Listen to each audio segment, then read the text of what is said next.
Memangsaan.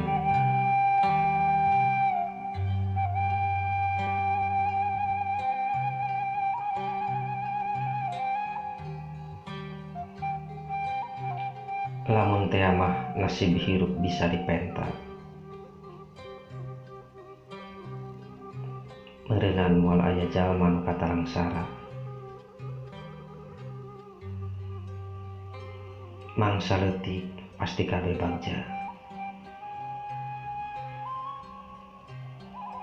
Eueuh kacarita budak kurang kanyaah lantaran bapana medua.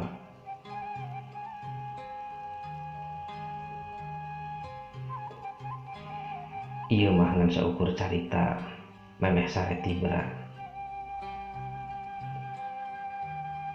Sugan jeung boa minjem catur dongeng sakadang kuya. Sugan budak leutik nu dirorok indung sampeuran. Jaga pinanggi bagja buncir leut loba duit.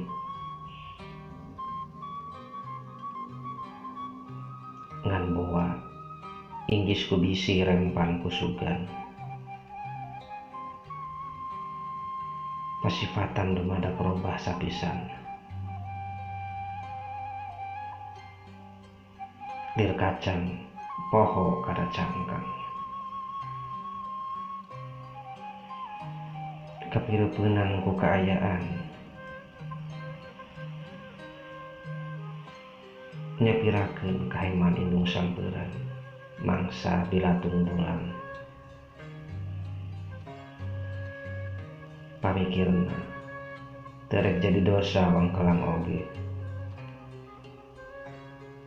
Dasar rendangan ukur batur nu katalian rimbitan.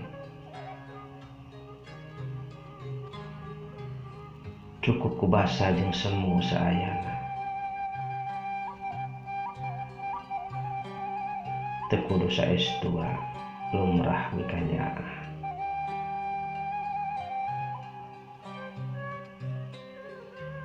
Henteu nanaon, da qadarullah kitu nyatana. Ulah jadi perih ati rahat hate. Kanyaah nu baheula ka maranehna.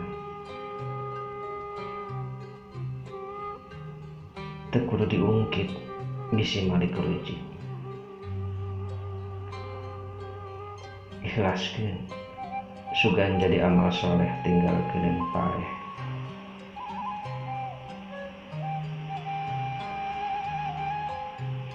Mikanyaah jeung babakti dasarna eueuh patul patali.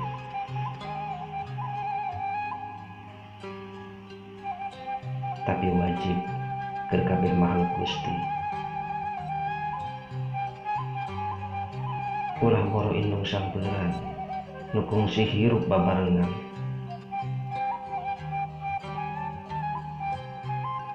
Malah kadeungeun-deungeun estu hiji kahadean.